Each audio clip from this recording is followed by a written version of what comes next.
మా BRS party కార్యకర్తల జోలికి వస్తే నిన్ను హుజరాబాద్ నియోజకవర్గంలో ఉరికిచ్చే రోజు వస్తుంది, తస్మాత్ జాగ్రత్త అని హెచ్చరిస్తా ఉన్నాం.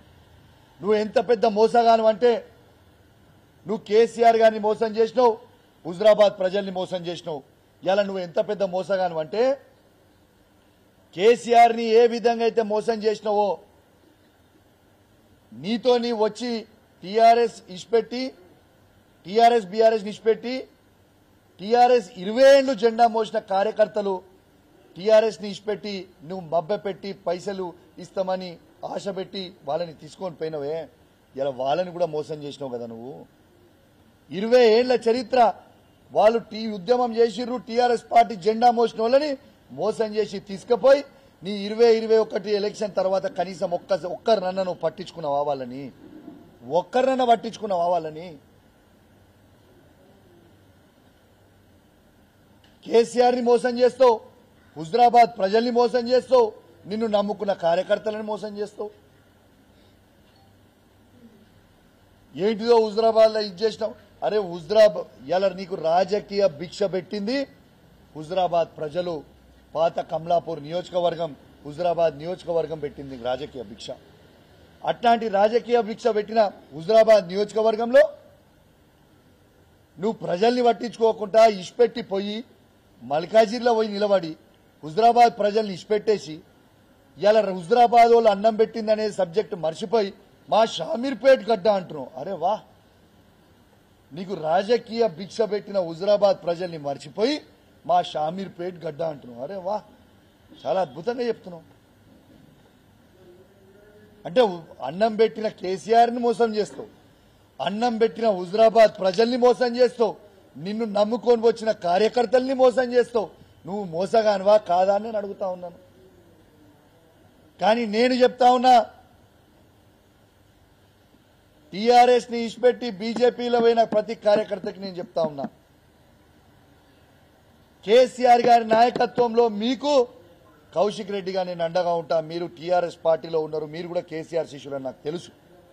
మీరందరూ కూడా వాపసు రావచ్చు, నేను స్వాగతిస్తా. I'm there. ఏ టీఆర్ఎస్ నుంచి పోయి బీజేపీలో చేరిన కార్యకర్తలు, అలా వాళ్ళు రాజేందర్ నమ్ముకొని పోయిన కార్యకర్తలు వాళ్ళు మోసపోయిర్రే, మీరు అధైర్యపడకండి, మీరు రావచ్చు వాపస్. Always gates are open. TRS party KCR నాయకత్వంలో మళ్ళా మిమ్మల్ని కాపాడుకునే బాధ్యత ఈడ ఉన్న శాసనసభ్యునిగా, బాధ్యత కలగా బీఆర్ఎస్ పార్టీ నాయకునిగా మీ అందరు కూడా హామీ ఇస్తున్నా. ఎవరు అధైర్యపడాల్సిన అవసరం లేదు. ఇంకోటి పెద్ద డైలాగ్ కొడుతుండు, నా చరిత్ర తెలుసా అంటుండు. అరే నీ చరిత్ర ఎవరికి తెలియదా? ఇదో పెద్ద జోక. ఏం చరిత్ర నీ చరిత్ర? నీ చరిత్ర ఒక మోసపు చరిత్ర. నువ్వు ఒక మోసగానివి. ఆ చరిత్ర చెప్తా ఇను, మంచిగా చెప్తా. నీ చరిత్ర తెలుసాను, నీ చరిత్ర ఏందో నేను చెప్తా మంచిగా ఇను. ఈయన ఏం చేస్తుండే? గుడ్లు అమ్ముకుంటుండే. ఇలా గుడ్లు అమ్ముకునేటోడు ఏ స్థాయికి ఎదిగిందంటే బంగారు గుడ్లు అమ్ముకునే స్థాయికి ఎదిగిపోయాడు. మరి ఇదేదో నువ్వు బంగారు గుడ్డు అమ్ముకునే స్థాయికి వెళ్ళింది మాకు కూడా ఆ లాజిక్ చెప్తే, ఆ లాజిక్ ఫామ్ మన గుడ్ల ఫామ్లు ఉన్న వాళ్ళందరికీ చెప్తాం. ఆ లాజిక్ గుంట భూమి, నీ చరిత్ర ఏంది? నార్మల్ గుడ్ల నుంచి బంగారు గుడ్లు అమ్ముకునే స్థాయికి పోయినావు. నీకొక గుంట భూమి లేకుండే పేదోళ్ళ రక్తం దాగి ఇలా రంగారెడ్డి జిల్లా చుట్టుపక్కల ఇలా 800 ఎకరాలు కొన్నావు. అది నువ్వు చేసిన చరిత్ర. గట్టిగా వర్షం పడితే నీ ఇంట్లోకి నీళ్లు వస్తుండే, కానీ ఇలా 5 ఎకరాల దొరగట్టినట్టు గడిగట్టినావు. ఇవి వాస్తవాలు కాదా? నేను చెప్పింది వాస్తవం కాదా? కేసీఆర్ గారు అన్నం పెడితే కేసీఆర్ గారిని మోసం చేసినావు. హుజరాబాద్ ప్రజలు ఓట్లేసి నీకు రాజకీయ భిక్ష పెడితే హుజరాబాద్ ప్రజల్ని మోసం చేసినావు.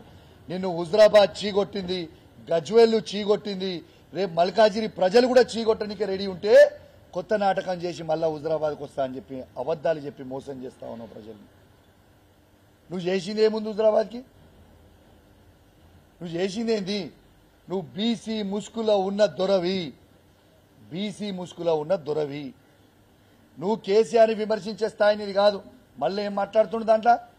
నేను బీసీలకి ఇది చేసిన, బీసీలకి భవన్ చేసినా నువ్వు భవన్లు నువ్వెట్లా కడతావో నాకు అర్థం కాదు. ముఖ్యమంత్రి కేసీఆర్ అయితే కేసీఆర్ భవనాలు కడతారు తప్పితే నువ్వేడా భవనం కడతావు? నువ్వు భవనం కట్టాను కదా బీసీల రాష్ట్రానికి. రాష్ట్రం తీసిపెట్టి పక్కకు పెడదాం. ఈ హుజురాబాద్ నియోజకవర్గంలో మండల్ హెడ్ క్వార్టర్లలో ఏ ఒక్క బీసీ భవనం అన్నా నువ్వు కట్టింది నాకు చూపిస్తావా? ఒక్క బీసీ భవనం నువ్వు కట్టింది చూపిస్తావా? నువ్వు బీసీల మీద ఏదో బాగా ప్రేమ ఉందని చెప్తున్నావు.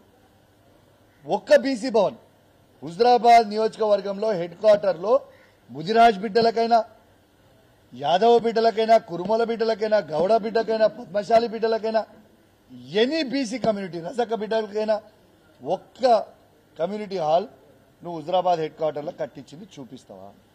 హుజురాబాద్లో కట్టుడు శాతగాలే కానీ రాష్ట్రంలో కట్టినట్టు. అరే వా,